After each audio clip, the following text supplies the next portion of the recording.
Então, o mito da caverna de Platão, ele é bastante conhecido, né? Ele é de Platão e ele está nesse livro A República. Ele é o sétimo capítulo da República. O sétimo, o número 7 também é um número, um número que representa os processos de iniciação, né? Então, como a gente sabe que nada na vida é por acaso, a gente tem aí um mito da caverna de Platão passado exatamente, fazendo parte exatamente do sétimo capítulo da República de Platão. É um livro que é disponível online, né? A gente consegue adquirir ele, todo mundo consegue. Então, ele também é conhecido como Alegoria da Caverna. E o Platão, ele foi pupilo, foi aluno do Sócrates. Então, aqui no mito da caverna de Platão, ele faz um diálogo entre o Sócrates e o Glauco. Aqui a gente tem uma imagem que meio que representa esse mito da caverna, né? Ele está um pouco plano. O Platão mesmo, ele descreve como a caverna, um lugar bem abaixo, nos subterrâneos do solo. Então, nós temos que no mito, né, um grupo de homens foram presos desde muito cedo nessa caverna. Então, eles não têm uma memória de um outro ambiente, de um outro contexto que não seja esse deles estarem na caverna. E eles estão aprisionados desde de uma idade muito tenra, né? Eles foram aprisionados nessa caverna e são aprisionados pelo pescoço, pelas pernas e também, alguns dizem, pelos braços, acorrentados. Então, eles têm pouca mobilidade, né? E atrás, então, é uma caverna onde se tem uma parede plana, né?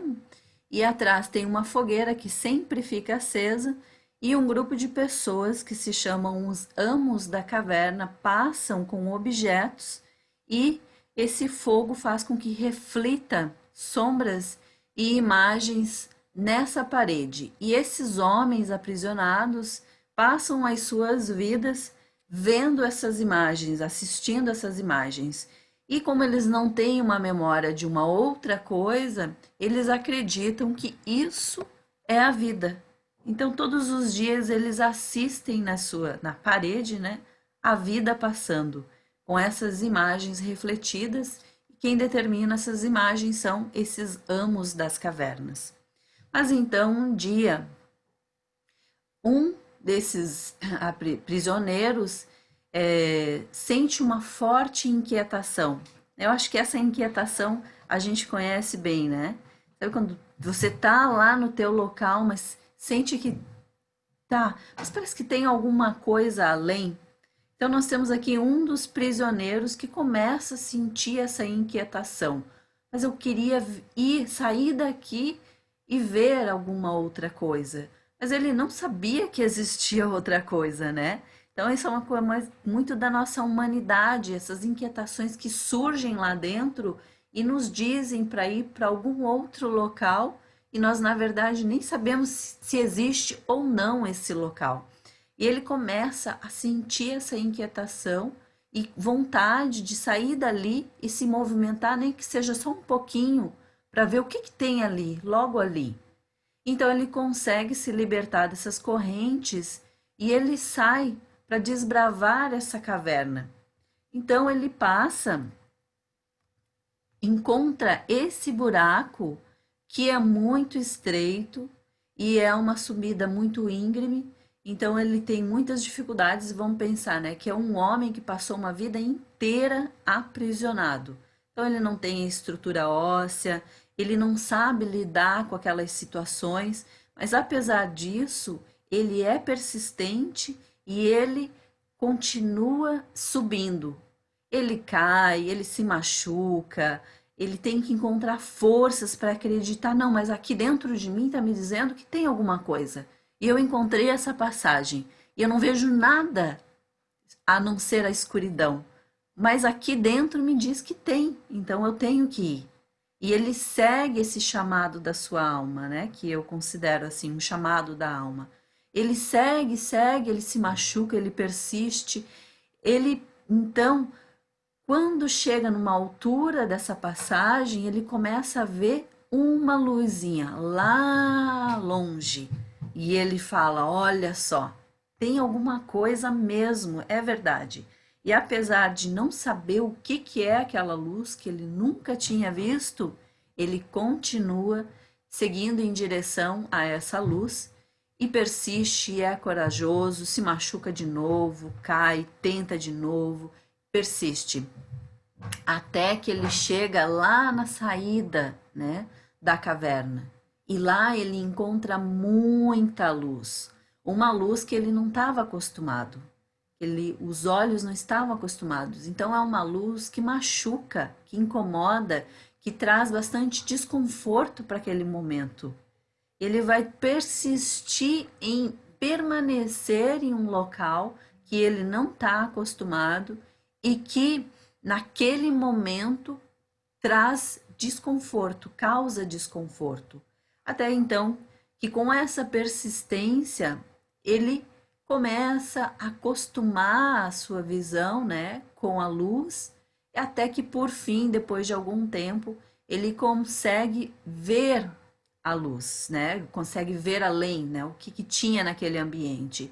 E ele fica maravilhado e muito surpreso que, nossa, tem muito mais do que aquelas imagens que eu costumava ver lá na parede, né, da caverna, lá dentro. E é nesse momento que ele se dá conta também, né, que há, além daquilo que a minha zona de conforto, né, do que eu estou habituado, há além, mas há também várias pessoas que ainda estão lá pensando que aquilo é a realidade, que é a única realidade. E ele tem uma decisão muito importante a ser tomada, que é ou a Gabi acabou de entrar, ó. Ou eu fico e vou desfrutar de uma liberdade que eu conquistei, ou eu volto e digo aos outros que há além daquilo que eles estão acostumados. Mas ele também sabe, ele, naquele momento que ele faz essa reflexão, ele também já pensa: bom, mas eu vou voltar e vou dizer para um monte de homens, né, que estão acostumados com aquilo, que não sabem, não têm a menor noção que existe além daquilo, eles vão pensar que eu sou louco. E como que vai ser a reação deles ao pensar que eu tô indo lá enganando eles, né? E ele tem um pouco de receio pela sua própria segurança, mas mesmo assim, ele sabe que o certo, o justo, né, conforme diz o mito, é retornar e no mínimo falar aos outros, né, alertar que existe além, que a vida não são essas imagens que são refletidas nessa parede. Então, ele decide retornar e contar aos outros e também tentar libertar esses demais homens para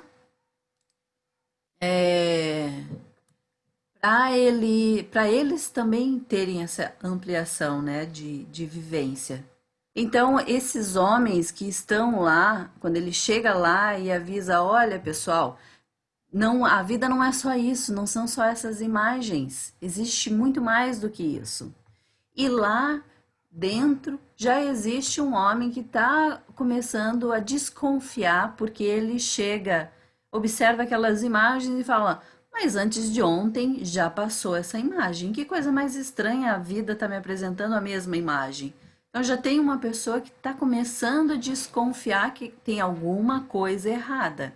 E quando esse homem que conquistou a sua liberdade chega lá embaixo e fala: Pessoal, tem mais do que isso. É este homem que já está começando a desconfiar que vai ser o mediador entre o grupo e o homem que conquistou a sua liberdade. Porque o grupo já começa a se rebelar contra esse homem falando: seu mentiroso, o que que você está pensando? É mentira, a vida é isso aqui mesmo. Como você vem falar uma coisa dessas? E aí esse homem fala: pessoal, mas olha só, que tal a gente dar uma chance? Vamos ali ver o que que ele está falando. Vamos pelo menos checar para ver se isso é mentira mesmo. De repente pode ser verdade. Que tal a gente dar uma chance para ele e a gente ir, é, fazer essa caminhada, essa jornada para ver se tem alguma coisa mesmo. E então, quando o grupo chega lá fora, ele descobre, né? Tem uma charge aqui que foi feita sobre isso. Ele descobre que realmente a vida é muito além do que aquilo que eles estavam habituados, né? E ficam muito agradecidos por essa primeira pessoa ter se libertado, ter passado por tudo aquilo, ter retornado para informá-los sobre aquilo, né? E, e também por ter sido persistente mesmo naquele momento em que todos eles desconfiavam, que estavam chegando, que estavam já querendo agredir eles. Falaram muito, somos muito gratos por isso, porque agora esse grupo também consegue ir viver a sua liberdade, né? E não só ele. E nessa charge eles fazem esse paralelo com a nossa vida, né? Que o tempo vai passando, a humanidade vai passando por novos tempos, e hoje a gente chega aqui, ele chega lá, né? E da mesma forma que lá nos Homens da Caverna chegaram, o que que vocês estão fazendo? Ora, o que a gente está fazendo? A gente está vendo a vida, né? E aqui eles chegam, né, e vendo um monte de gente, homens, na frente da televisão, e ele pergunta: o que que vocês estão fazendo? Ora, o que que nós estamos fazendo? A gente está vendo a vida. Então, da mesma forma que aquelas imagens eram refletidas, eram escolhidas por um grupo de pessoas e refletidas naquela parede, hoje nós temos essas imagens na televisão também, passando informações que são, de alguma forma, escolhidas, né? Daquilo que concebemos como seja a vida, o que seja a vida. E essas imagens, do mesmo modo que lá no mito, né, da caverna, essas imagens que possibilitam, que fazem com que esse grupo de homens se sintam em relação ao mundo e tomem as suas decisões, vivam a vida em relação ao mundo, né? De, conforme aquelas imagens são passadas. Hoje nós também temos essas imagens sendo refletidas aí, sendo escolhidas para nós, e de alguma forma ela também nos posiciona no mundo de uma determinada forma. Então nós sentimos e vivemos a nossa vida conforme essas imagens, são imagens que são muito além dessas imagens da televisão, né? Na nossa infância, nós somos apresentados a diversas imagens. E se pararmos para pensar, a gente pode pensar como foi para você os teus 7 anos de idade. A gente vai resgatar imagens, né, que nós vivenciamos. Aquelas imagens são vivências nossas, interpretações nossas, né? E se a gente mudar um pouquinho de lugar, como fez o nosso amigo, né? Ele fez uma jornada, a jornada do herói mesmo, né? Ele foi corajoso, ele foi determinado para subir, passar por tantos obstáculos, tantas dificuldades, tantos medos, e para ter um novo fragmento de uma imagem. E quanto mais a gente fizer essa jornada de descoberta, né, mais fragmentos de uma mesma imagem, que é a vida. E assim nós vamos ampliando as nossas próprias possibilidades em ser no mundo, em sentir o mundo, em viver o mundo, né? Isso é muito o que a gente faz na transpessoal também, né? Revisitar imagens e ressignificar imagens para depois ter uma nova imagem da mesma coisa, né? Então, a interpretação do mito da caverna, em relação à caverna para Platão, é uma representação do próprio mundo em que nós vivemos. Nós nascemos dentro dessa caverna e nelas nós também vemos essas imagens e também somos acorrentados de algum modo por E essas nossas correntes, né, elas representam as nossas crenças, elas representam os valores culturais. E de algum modo, tudo isso nos aprisiona a uma verdade. E é bastante importante, assim, eu gosto de lembrar quando eu falo sobre isso, que essas correntes, são importantes, né? Elas não são ruins, elas são importantes até um certo ponto. Em algum momento é bom a gente reavaliar se isso ainda é válido, se isso ainda me proporciona algum desenvolvimento, ou se já não está na hora em eu ressignificar ou desapegar totalmente dela para que eu possa me conectar com novas informações, né? Bom, nós presos aos preconceitos e sem querer ir ao encontro de um sentido racional, se poupando de pensar e refletir, mulheres e homens comuns permanecem como prisioneiros. E a Eneida sempre traz, assim, nos relembra, né, que a nossa natureza psíquica, ela, ela é criada, ela sempre ocorre de forma que nós não tenhamos um gasto de energia, né? Acho que a Eneida pode falar um pouquinho mais sobre isso, mas nós sempre vamos tomar atitudes, nosso ego, as nossas estruturas psíquicas sempre vão agir, vão ser atuantes no sentido de a gente não gastar muita energia. E é por isso que sair da nossa zona de conforto é tão difícil, porque nós vamos ter que gastar muita energia para fazer esse movimento de sair daqui e ir para um outro local.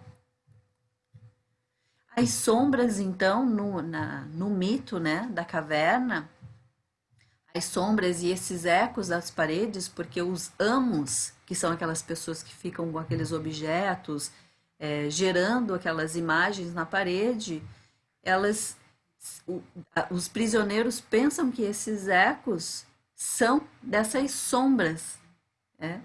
E essas sombras e esses ecos, elas são essas ideias pré-estabelecidas, né? As nossas opiniões, os nossos julgamentos, daquilo que concebemos como verdade.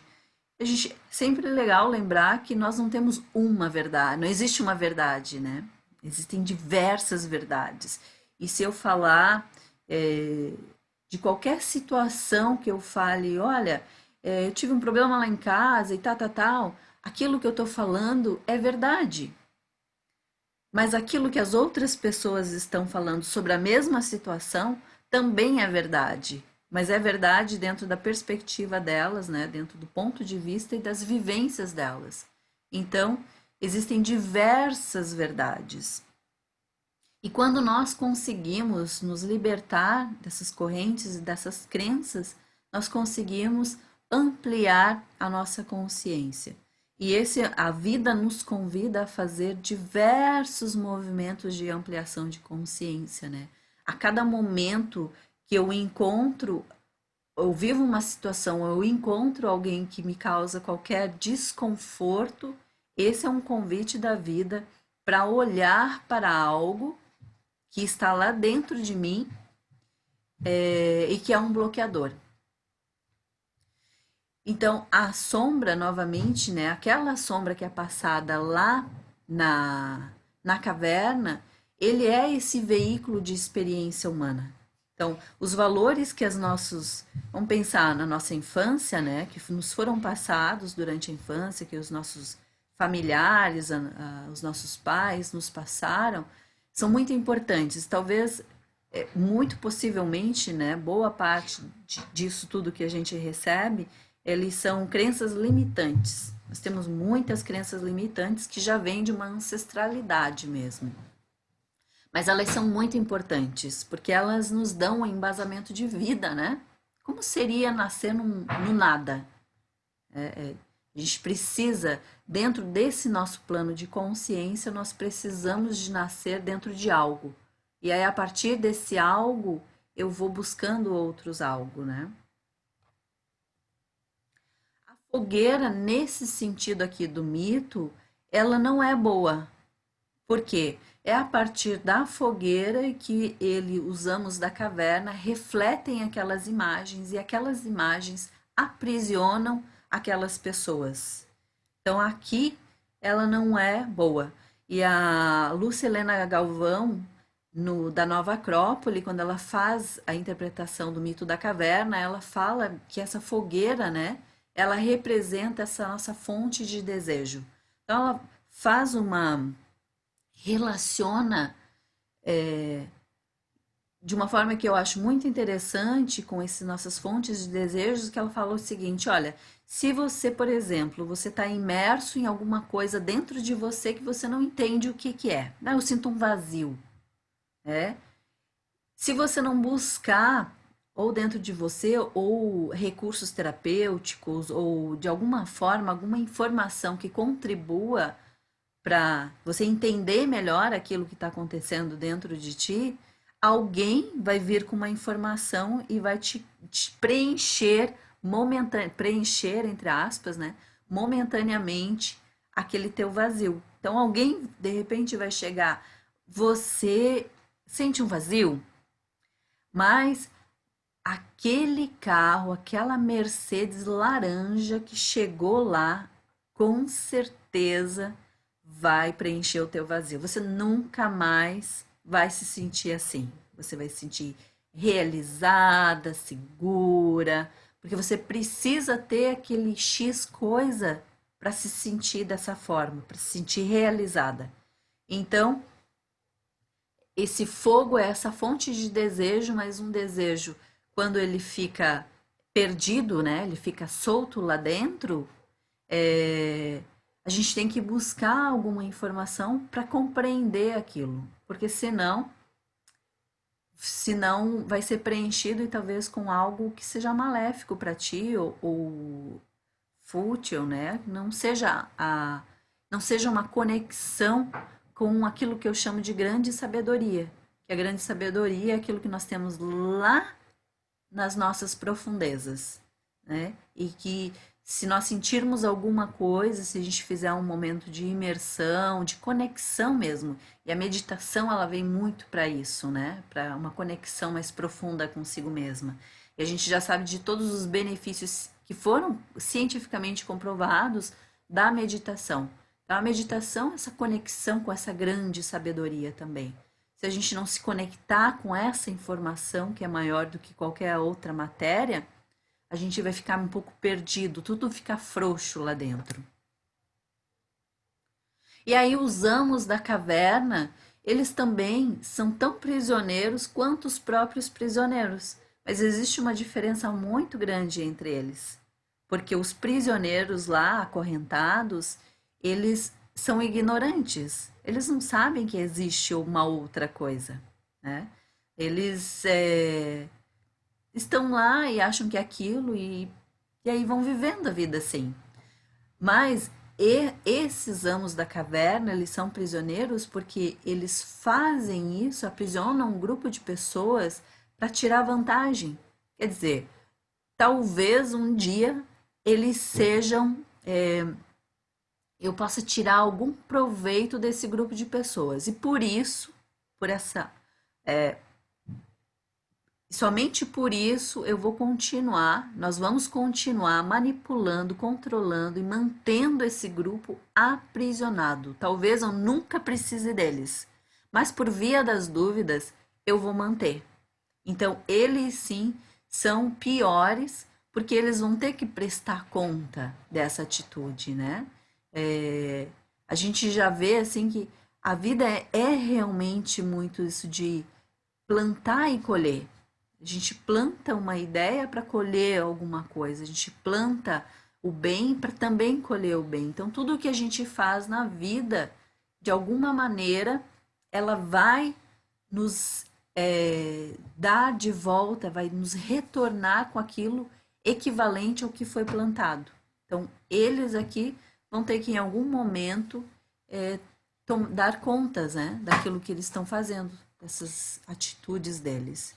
E por fim, aqui no mito, nós temos o sol, né? E o sol, ele representa o bem. Platão diz: o homem que chega lá fora vê as coisas iluminadas pela luz do sol, e só vendo as coisas iluminadas pela luz do sol, você se torna um sábio. E quem que é um sábio, né? É aquele que está em profunda conexão consigo mesmo. Se a gente for ver o Sócrates, ele foi, que foi o iniciador, né, do Platão, ele foi um cara que fazia aqueles debates em público, e ele era um orador, mas ele fazia aquilo, ele compartilhava os seus conhecimentos ganhando nada. E naquela época era uma profissão ser um orador. Então, alguns homens ou alguém, uma instituição, contratavam um orador e falava: olha, eu quero que você vá lá na praça e debata sobre tal assunto. E é lógico que aí, né, não deixam de ser esses amos da caverna, né, que escolhem o tema, que escolhem um assunto. Mas o Sócrates não. Ele não aceitava nenhuma contratação, ele não aceitava dinheiro de ninguém, porque ele queria falar sobre aquilo, ele falava sobre aquilo que ele acreditava que contribuía para o desenvolvimento da humanidade. Então, ele foi um sábio em conexão com a luz do sol, né? Metaforicamente falando. E do mesmo modo, o nosso homem, aquele que se liberta e é o primeiro a chegar lá e se conecta com essa luz do sol, ele decide também retornar, então ele faz não o que é melhor para ele, porque talvez o que seja melhor para ele, assim, né? Pensando, é, era que ele fosse e desbravasse o mundo, desbravasse os novos horizontes, já sofreu um monte para subir, já se machucou, né? Que fosse, porque aquilo é um mérito dele, né? Que é uma conquista, é um mérito seu.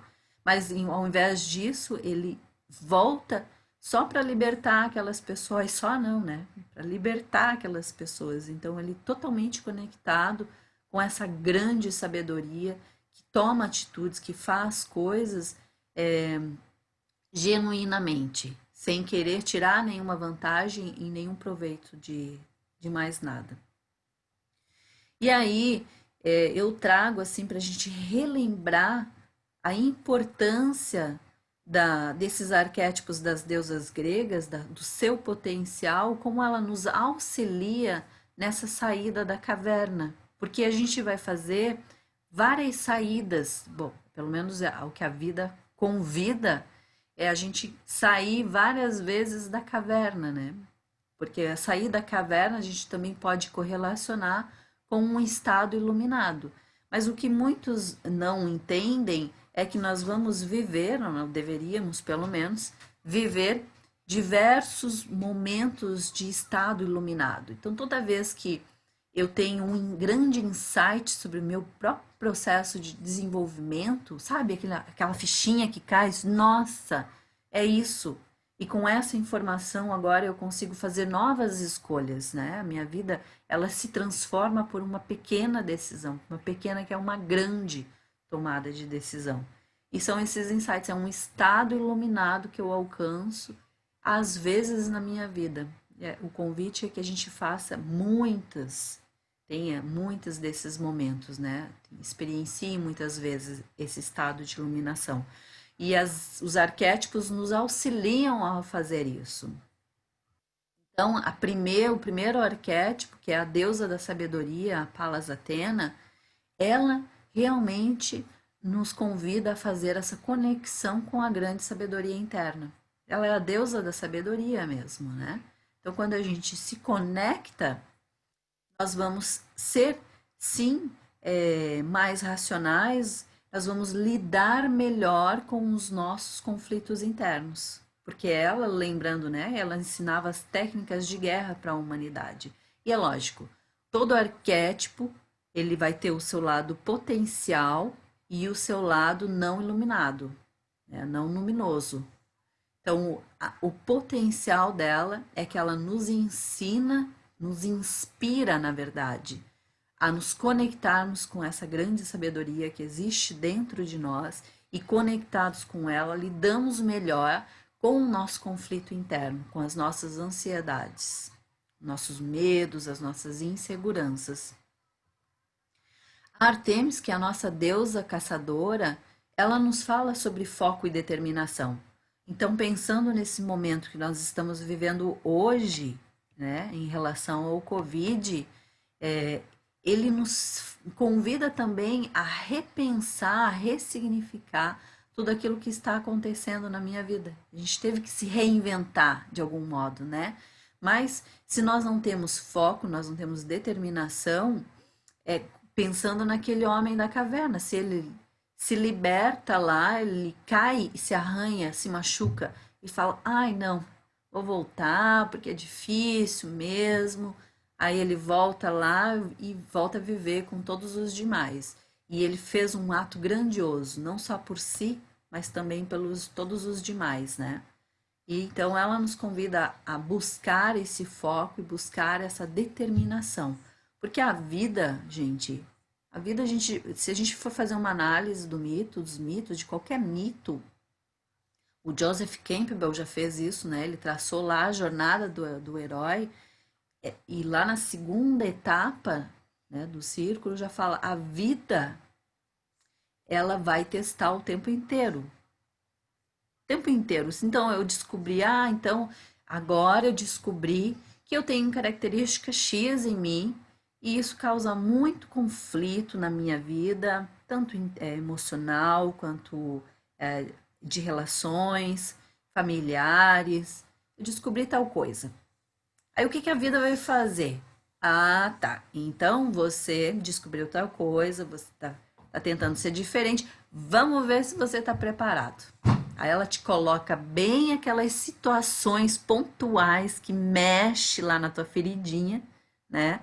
Para ver se você tá preparado mesmo. Porque se você tá preparado, se você integrou aquilo, aí é tudo ok. Você vai viver aquelas situações que vivia antes, mas de uma forma diferente. Ao contrário, se você não tiver muita determinação e muito foco, você vai voltar lá para a caverna, né?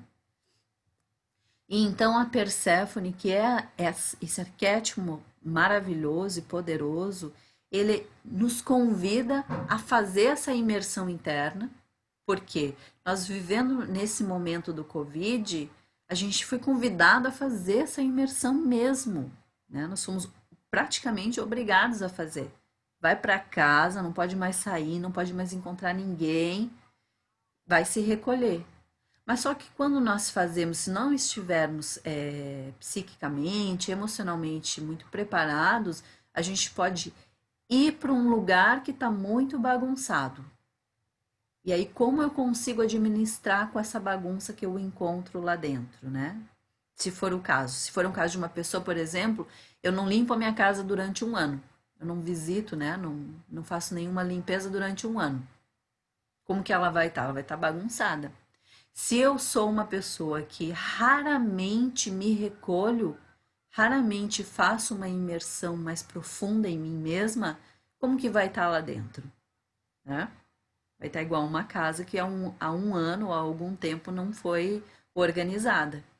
E nesse sentido, Perséfone nos inspira a fazer essa imersão e lá dentro, revisitando aqueles espaços necessários, eu vou perceber e vou deixar morrer algo que precisa morrer internamente, né, para que alguma outra coisa surja no lugar dela. É uma característica, alguma coisa a gente vai encontrar. Então ela nos ensina, não é? Nos inspira a aprender a morrer antes mesmo de morrer. Vivemos diversas vezes a morte em vida para que consigamos nos reinventar. A Afrodite, que é um dos arquétipos mais poderosos, é essa deusa do amor, da sensualidade. Ela nos ensina, nos inspira a fazer uma conexão profunda conosco mesmo e também em todas as nossas relações, mas conectados com o amor, com a amorosidade, sabe? É de você se conectar lá dentro e falar: nossa, eu sou demais. Como eu sou, ver características que talvez a gente não consiga ver com certa facilidade, não consiga ver o quanto foi importante aquela infância com todos aqueles desafios, aquela adolescência, juventude, né? Todas as relações que passaram na minha vida e se conectando cada vez mais com o amor em mim, por mim primeiramente, é me amar profundamente, olhar para mim e ver beleza. Porque a gente tem que saber, estar muito consciente de que existem padrões, o sistema nos impõe padrões, padrões de beleza, padrões de comportamento, mas nós somos belos. É olhar lá no fundo dos meus olhos e ver essa beleza e se conectar com o amor. Então eu tenho que me conectar, eu tenho que me amar primeiro, para depois eu conseguir me relacionar de forma mais profunda e não rasa, que parecia que estava tão comum nesse século, as relações rasas, né? Então ela nos inspira a nos conectarmos com mais profundidade, mas sobretudo com amorosidade. E a Hera, que é a rainha do Olimpo, ela nos inspira a fazer esses contratos com coisas elevadas. O que, que é esse contrato com coisas elevadas? É você em se determinar: eu estou numa caverna e eu quero sair. E aí eu já sei que sair dessa caverna tem toda uma jornada e que ela não vai ser fácil, né? Então, ela nos conecta com essa informação. Eu faço um contrato comigo mesma de que eu vou fazer essa jornada, consciente de que a vida vai me apresentar diversos obstáculos, que eu vou cair, né? Que eu não vou conseguir o que eu quero no primeiro momento, mas estar aberta a essa jornada, né? E aí vem esse arquétipo da grande mãe, que é a Deméter, que nos fala sobre cuidar do outro. Então, depois que eu me conecto, né, com essa grande sabedoria que existe dentro de mim, que eu foco em algo que vai contribuir para o meu desenvolvimento, que eu me conecto com amorosidade, que eu me amo profundamente, né, que eu me conecto com esse grande potencial que existe dentro de mim, que eu faço uma imersão e quando eu faço, eu me sinto bem lá dentro, comigo mesma, eu me sinto bem. Eu não preciso de estar o tempo todo olhando para o WhatsApp, eu não preciso estar nas redes sociais o tempo todo, não preciso estar talvez lendo ou procurando informações, né? Sempre em busca, busca, busca. Não, eu tenho um tempinho, vou assistir uma palestra porque ela não sei o quê. Isso é muito bom, né? Tirando nenhum mérito disso. Muito bom. Mas isso também nos leva para fora. Então a Perséfone de novo, né? Ela nos convida a ficar lá dentro conosco mesma, em conexão mesmo. E quando eu me conecto com todos esses arquétipos, quando eu faço isso, ai, como é bom ficar comigo mesma. Como é bom ficar quietinha, assim, sem alimentar os pensamentos, né? Os diálogos. Então, discutir lá em casa e fico alimentando, e fala isso, ele fala outro, ele fala outro. Crio esses grandes roteiros que às vezes duram anos, né? Eu fico quietinha e é bem gostoso. E depois de fazer toda essa jornada, de toda essa conexão, que é uma conexão profunda conosco mesmo, nós então estamos preparadas para voltar para fora e cuidar do outro. Porque aí estamos conectadas com a grande sabedoria, com o amor em nós e tudo mais, né? Então eu consigo cuidar do outro de forma mais serena, de forma mais equilibrada, porque eu estou em profunda conexão comigo mesma. E aí a Deméter nos ensina, né, nos inspira a cuidar do outro amorosamente. e que é tão importante, né, a gente cuidar do outro. Não necessariamente só sendo terapeutas ou profissionais, mas cuidar do outro às vezes é dar um bom dia, né? Ir na padaria, assim, olhar para o outro. É o gari passar na sua casa, você cumprimentar ele, se conectar com aquela outra pessoa que está ali. Né? Entender que ela é muito importante na minha vida, seja quem for. Então, às vezes são pequenos gestos e a gente já está cuidando do outro e não nos damos conta disso. Né? Então, minhas lindas, gratidão pelo pelo tempo. Eu vou abrir agora, vou interromper aqui o compartilhamento. Eu vou abrir e convido a Eneida para fazer um.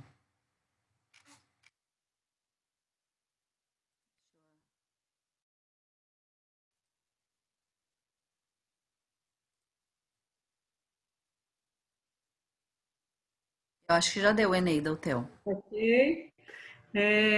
Eu gosto demais desse mito, né? Que é uma metáfora fantástica que serve para todas as ocasiões. A gente pode interpretá-la de várias maneiras. Ela nos traz esse contexto exatamente de que a gente consegue olhar para esse mito de vários pontos de vista, de vários olhares e nos remete àquilo que a gente conversou no primeiro módulo, que é a questão da realidade, né? O que é a realidade? Então, a realidade é aquilo que a gente realmente vê, é o que tem na saída da caverna, ou a gente está ainda achando que a realidade são aqueles reflexos, né, que os anos deixam que a gente veja? Que os anos nada mais são do que essa a classe chamada classe dominante, né, que são as instituições, enfim, as tradições que querem de alguma maneira doutrinar para que a gente veja a realidade que eles desejam que a gente veja, né? Então, o grande momento e a grande esperança, e o que a gente deve ter sempre em mente, é que a gente sempre tem um chamado. Todos nós temos dentro de nós algo que nos chama, algo que nos convida a ir buscar mais, a ver outras coisas, a não se conformar com só aquilo que é o status quo, que é o que nos é dado, não é? Porque isso que nos é dado são realmente as crenças, a realidade, os condicionamentos, não é? A construção que a gente recebeu dos outros, recebeu dos pais, da família, da comunidade, da sociedade, enfim, o movimento que vem através dos tempos, né, da humanidade. E quando a gente ouve esse chamado, nós precisamos realmente dar ouvidos a esse chamado, né? E por mais difícil que seja, e por mais que nos cobre, né? Porque realmente não é fácil quando a gente está engessado num movimento, quando a gente está numa vida que não é boa, mas é aquela que a gente conhece, é muito difícil romper com esses padrões, não é? É aquilo que a Malu lembrou, né, que a gente tem na natureza humana, já existe mesmo essa necessidade, né, esse imperativo que é o de gastar o menor, de ter o menor gasto possível de energia psíquica. Isso já nos atrela, né, já nos segura a ficar no conhecido. E então daí justifica aquilo que muita gente diz e sente. Não é bom, né, que diz com relação ao conhecido, não está bom, mas isso eu conheço. E o desconhecido, o que será? Então, muita gente se desculpa de não mudar, de não fazer essa caminhada difícil para sair da caverna, em função de que tem medo do novo, né? Tem medo daquilo que não conhece. E nós estamos vivendo, gente, um momento onde nós não tivemos escolha, não estamos mais tendo escolha, não é? Foi nos imposto isso, que a gente precisa encarar esse novo. É um novo momento, é o chamado da era de Aquário, não é? Nós estávamos esperando tão ansiosamente a era de Aquário, mas não percebe, não, sem perceber que toda grande mudança de energia, né, que a gente teve essa grande mudança, estamos entrando na energia de Aquário, ela nos cobra sair do conhecido, da zona de conforto. E a era de Aquários é a era da tecnologia, não é? E o que nós estamos vendo acontecer? A necessidade de cada uma de nós aqui se adequar e aprender a lidar com essas novas tecnologias. Então, nos obriga até estar aqui, né, num grupo de psicologia transpessoal, conversando através desse veículo, dessa mídia tecnológica. Então, isso é vivenciar a era de Aquário, não é? É perceber que a presença física ela não é indispensável para que se forme uma egrégora, para que se forme um campo, que o campo ele é atemporal, não existe tempo e espaço, né? Tempo e espaço são simples conceitos. E Aquário está nos convidando, assim, meio que compulsoriamente, a aprender isso, não é? Aprender que nós podemos nos conectar muito profundamente e muito amorosamente através da tecnologia que nos traz essa possibilidade de termos encontros, verdadeiros encontros de alma, de uma maneira que até então a gente não conhecia. É o novo chegando, né? E essa tecnologia, esse novo que chega, ele é um objeto de transição, é um momento de transição entre isso e o momento em que a gente não vai precisar nem de tecnologia para se conectar, né? Que a conexão vai ser feita de uma outra forma que não vai ser necessário nem a presença, nem a tecnologia. Né? Então, nós somos pioneiros nesse momento dessa entrada, né, na era de Aquários. E vamos ter que aproveitar isso da melhor maneira possível, né, gente? Cada vez mais nos afinando com essas possibilidades da tecnologia, né? E cada vez mais nos sentindo que a presença da egrégora ela é possível. Olha, gente, agora, né? Tá tão forte isso entre a gente. Eu estou sentindo muito forte a nossa egrégora, a egrégora das mulheres lobas, né? E tenho certeza que vocês estão sentindo também. Né? E com essa conexão nessa egrégora, a gente se conecta no campo da psicologia transpessoal. Isso é tão forte quanto quando a gente está juntas. Não é? Se a gente se permitir que isso aconteça, nós vamos vivenciar isso de uma forma muito plena. É aquela história, né? Aprender a sempre a dançar a música que se está tocando. Se você resiste e fica parada no tempo, você se congela, né? Esperando que a música antiga volte, que a música que estava tocando antes volte. Ela não vai voltar, não é? Ela não vai voltar, porque agora está tocando uma outra música. E é essa que a gente vai vai dançar, não é? Na medida em que a gente vai aprendendo, vai ficando muito mais confortável e a gente vai podendo verdadeiramente aprofundar cada vez mais.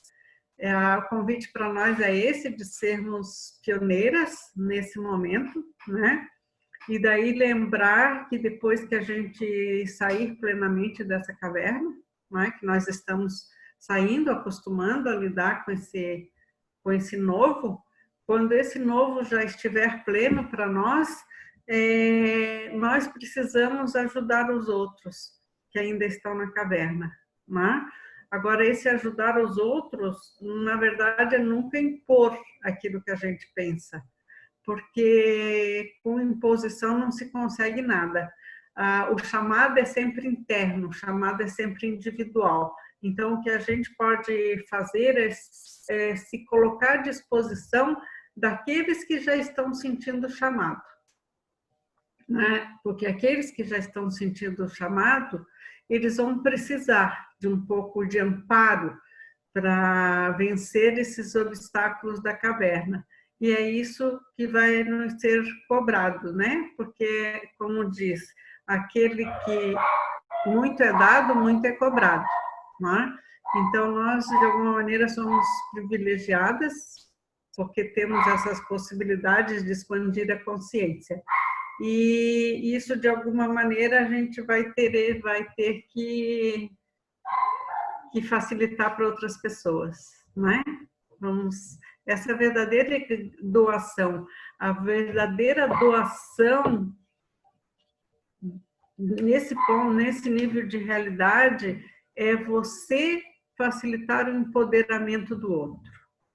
E a gente só facilita o empoderamento do outro deixando que o outro faça o seu caminho e sendo simples apoio para os momentos em que é necessário, não é? E nunca condutor. A gente nunca pode ser protagonista da história do outro. Na história do outro, a gente só pode ser coadjuvante quando é convidado. Tá, gente? Poderíamos falar um tempão, né? De secar esse mito, porque ele é riquíssimo. Ele tem várias nuances que a gente pode observar e discorrer a respeito. Traz muito entendimento. Agora, o principal deles, nós podemos ficar tranquila, porque o mito ele fala diretamente para o inconsciente. Né?